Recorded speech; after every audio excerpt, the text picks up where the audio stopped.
So today's episode is going to be a little bit more of a fun one. I'm going to be going through three things that I find that are very underrated. Just some fun little things and some practical advice for your life, maybe things that can help improve the quality of your life in smaller ways. Things that are kind of really underrated that are just good things to enjoy in this life.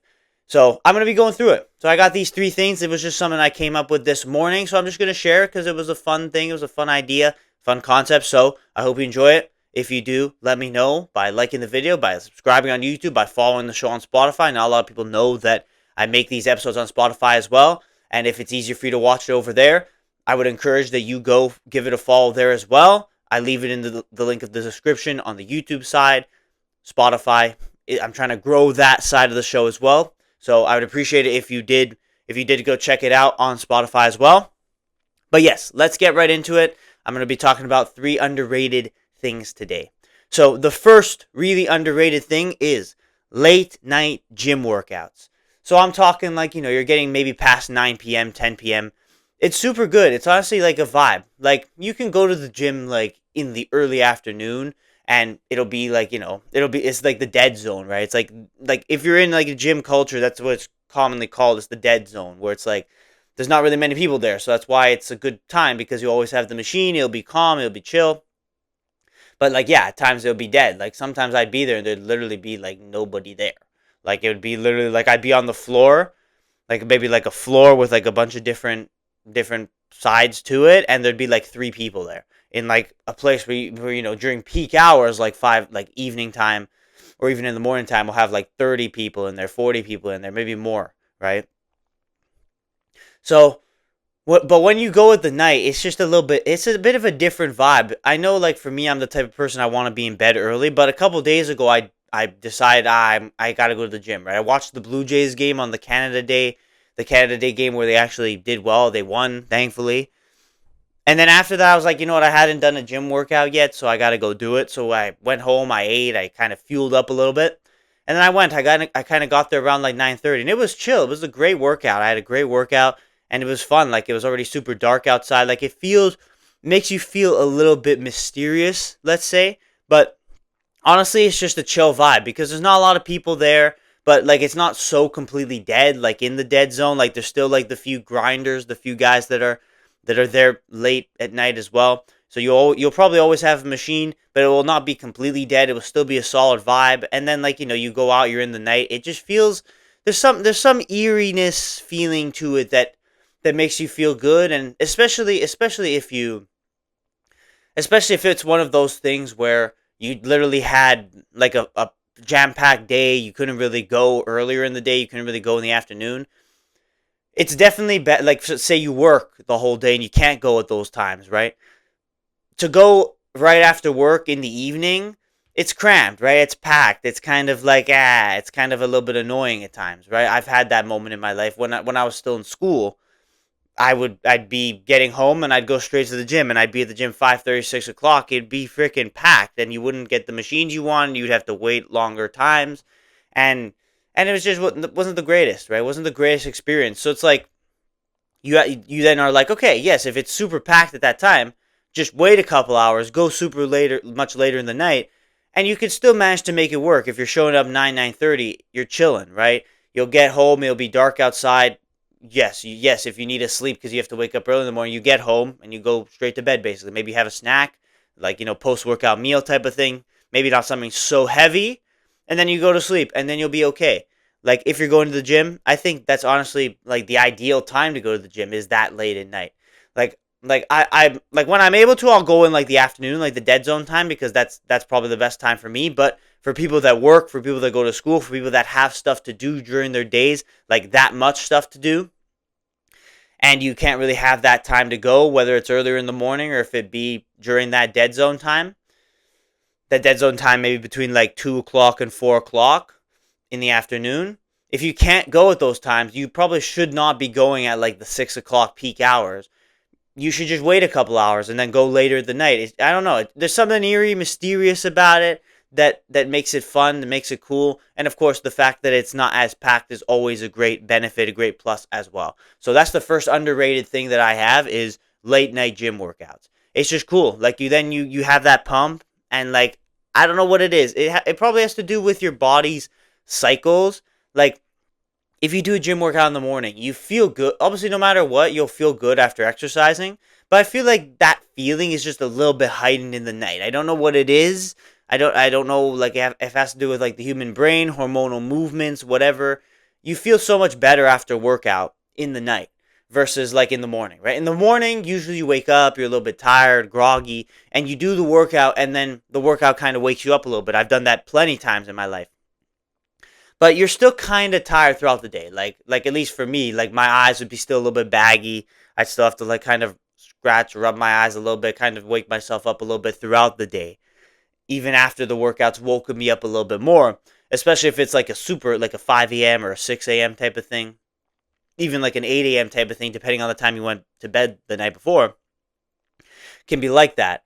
So you could do your workout in the morning, but I feel like the evening, it just makes you, I don't know what it is, it makes you just feel that much better, that much more, like it makes you feel good about yourself.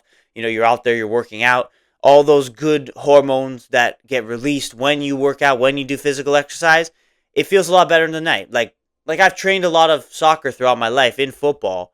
A lot of my training sessions were in the night, and I found that like I had times where training sessions were in the morning and training sessions were in the night. When you're just in the night and you've sweated out, right? You're just sitting there. You've done a hard training session and you see like the smoke coming from your head because you're sweating so hard, you worked so hard. Like that's just such a great feeling. I can't really describe it. It's not really something you get when you train in the morning. So that type of a concept, it's related to the gym as well, specifically. You can maybe even extrapolate it and say like just late night workouts in general. Like if you go for a late night run or you go late night training session if you're with a team or something like that. I don't know. There's just some vibe that's a little bit different about it. That's different than doing it earlier in the day. And another aspect of that might be like you would rather be in the gym because you're grinding, you're working hard, you're working on yourself, you're exercising, you're doing stuff for you, healthy, right? Improving your body, improving your mind, improving your mental state, your physical capacity. Instead of going out and being in the club and partying and being in the bar, you're spending that type of exact time doing good for yourself rather than just doing degeneracy, right? And I find for me, because I'm not that type of person, obviously, if you watch this show, you know I'm not that type of person to be at the club, at the bar, whatever.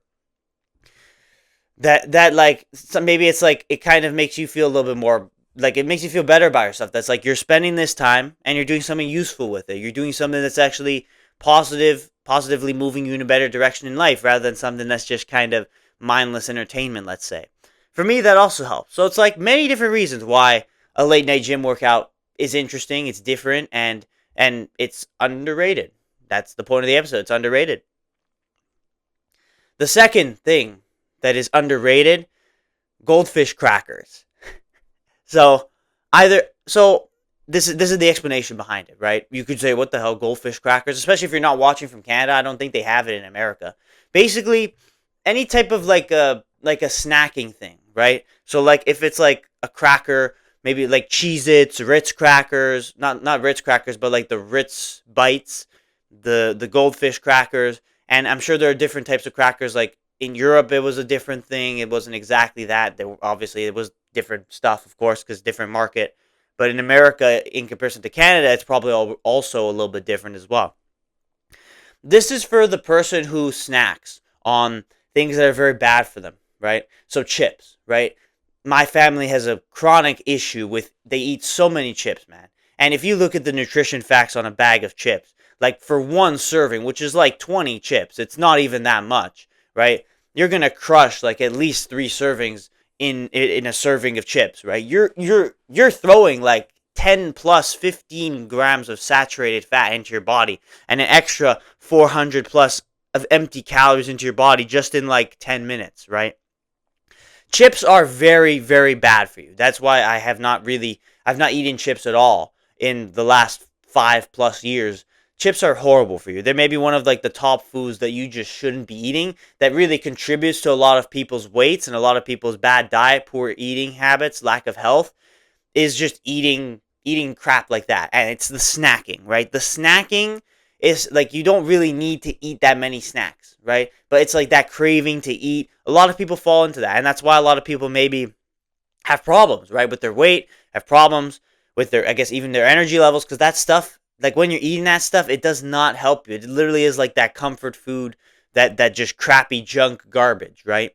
So if, like, I think ideally you don't want to be snacking at all, but if you kind of have that craving, you can't really shake that craving off, then these types of things like the goldfish, the crackers, the Cheez-Its, those are great alternatives. Like, actually, like, very, very good alternatives. That's why they're underrated, because it's like maybe not a lot of people talk about it. They're very good. Like, they taste great, and they're actually like not that bad for you, right? So chips taste good, and that's why people eat it, but they are terrible for you, right? Terrible in so many ways.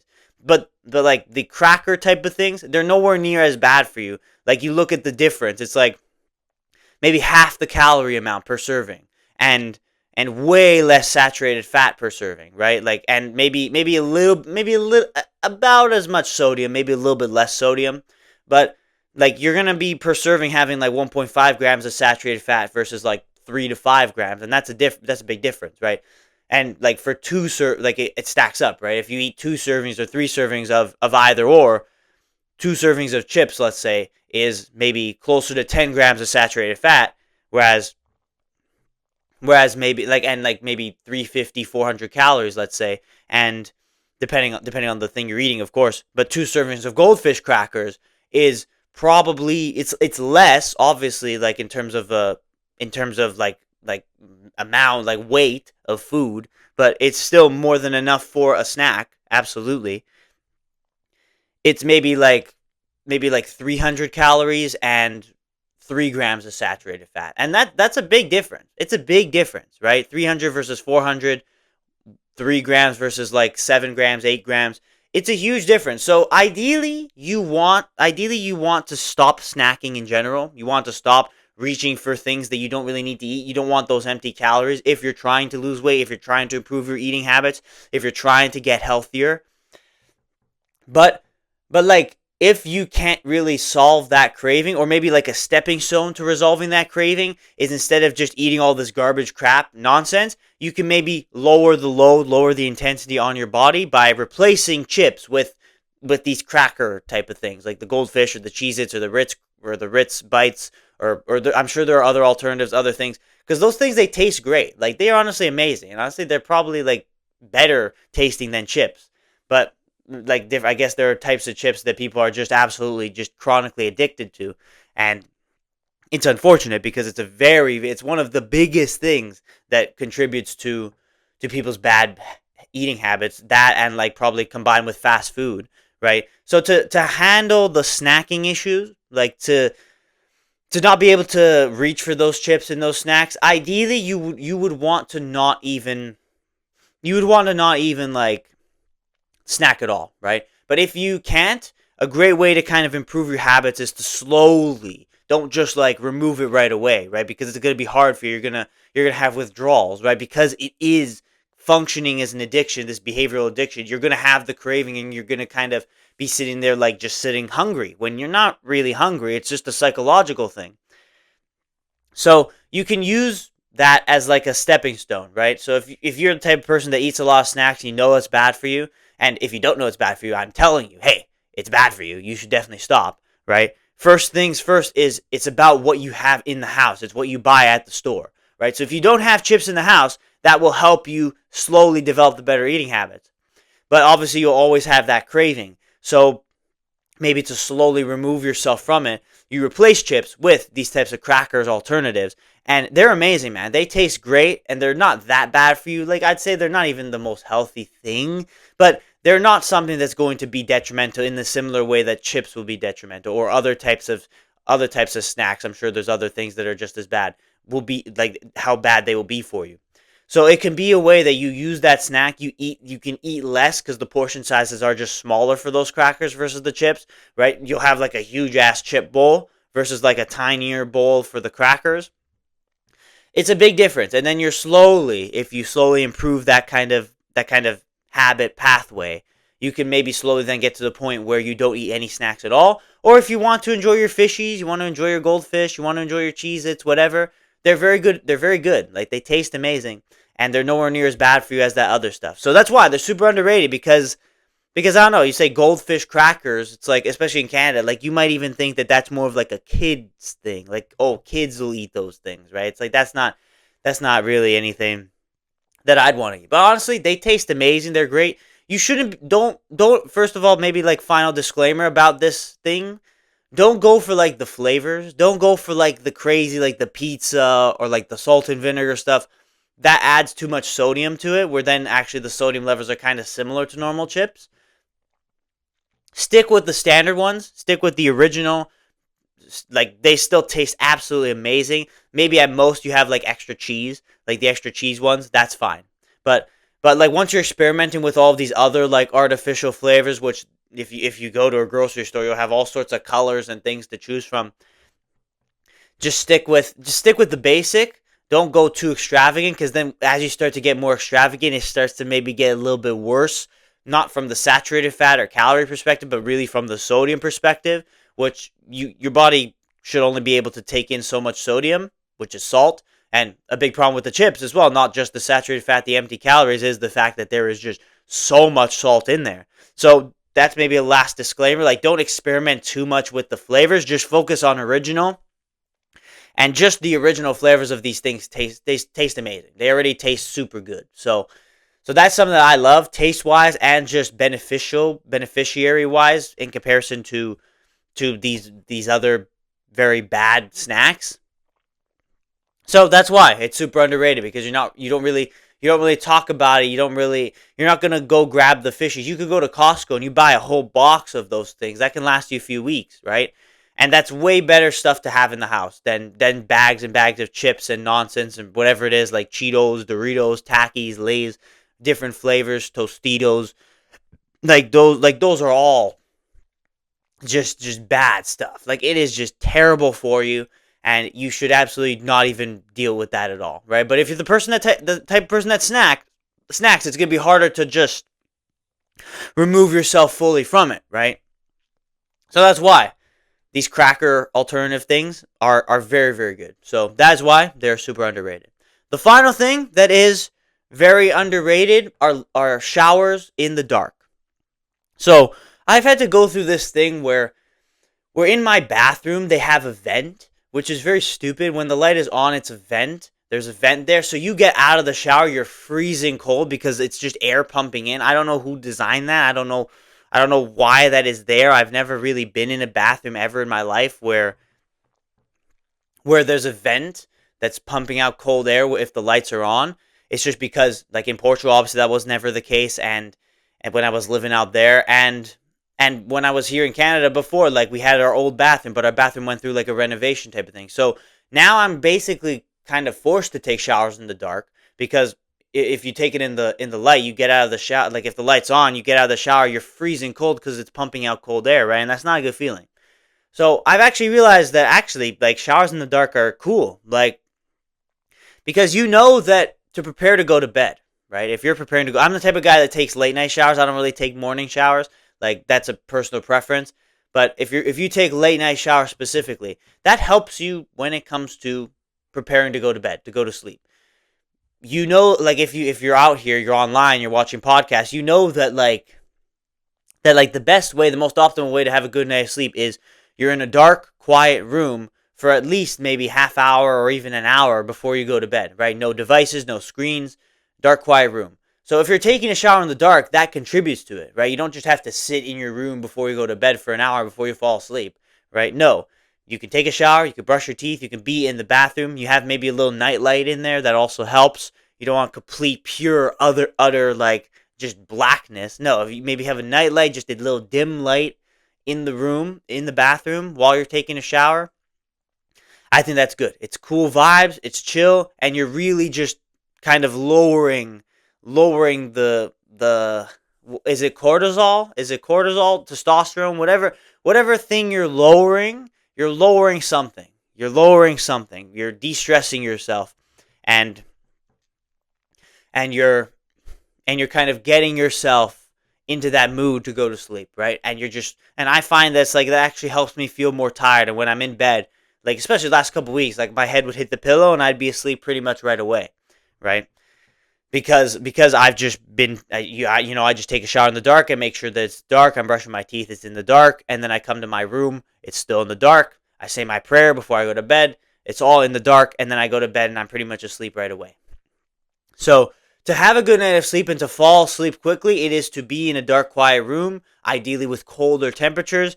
If your body's temperature is lowered, it's better to sleep well. But contributing to it is absolutely taking showers in the dark, which again, you might be weird and you don't want it to be pitch black, because if it's pitch black, then you just can't see. So like I had a bathroom, like when I was in Portugal, I lived in a bathroom where you really couldn't take a shower in the dark because it was pitch black in there. I would have had to buy a nightlight probably for it to be okay, but it was literally pitch black in there. There was no window or anything because it was kind of isolated. So you literally could not take a shower in the dark. You couldn't see anything, right? I think I tried once and it was just it was just chaos. So I had to open the door and turn on the light because in Portugal the light switches are on the outside of the room. In Canada they're on the inside. Just a small little interesting difference for you to note. But when I was over there, it didn't really work. Here, because I have a nightlight, I have the window. It's not like completely pitch black, but it's still like calm enough and dark enough to have that late night vibe, so that you can prep yourself to go to bed, right? Prep yourself to go to sleep and fall asleep right away. That helps. Specifically, just for the late night showers. If you're a morning shower person, first of all, I just think that's weird, but I see it. I see why it makes sense, but for me, I just don't think I'm just not that type of guy that does that. And yeah, I'm not the type of guy that does that. But if you take showers late at night, very, very good tip. Just take the shower in the dark. Don't even have the light on. If obviously you don't want to be pitch black, but if you have like a window in your room, if in the bathroom, if you have a nightlight, use it. Use it by just doing it in the dark, and you're just preparing yourself even more for bed without having to like sit in your room waiting for a little bit of time before you get yourself tired, right? You're not just sitting there waiting to be tired. You can kind of contribute to that, all of that stuff, to have a good night's sleep while you're taking a shower in the dark. It all helps, and it's just good. It's just chill vibes. And it's like, again, if you're the type of person that plays music in the shower, I think it being in the dark just makes it a little bit more chill vibes. You don't have to play like upbeat music. Like, you definitely shouldn't be playing like upbeat music before you go to bed. If you're taking a shower before you go to bed, play maybe calm, chill, relaxing music, and you're in the shower in the dark. That's a great vibe. That's perfectly chill, amazing, and that's going to prep you to go to bed. That you just hit the pillow, you fall asleep right away. So those were 3 super underrated things that maybe not a lot of people talk about. They're maybe a little bit more niche, a little bit different. Like if you're the type of guy that watches a lot of podcasts, this is not the thing that you really consume all that often. But I hope that it gave you some different perspective, that it can maybe help you overcome some difficulties, like, because literally it was like all 3. It's like the health, exercise related, food related, sleep related. Those are the 3 most important things in your life, right? Eat healthy, exercise consistently, and get good night of sleep. Like if you got that along with drinking enough water throughout your days, like if you got that as your foundation, like you're going to do pretty well for yourself. So it's no coincidence that the 3 underrated things that I chose for this video are related to things that will benefit you and that will help you just be like overall at a better health level, better energy levels, and live a better life, right?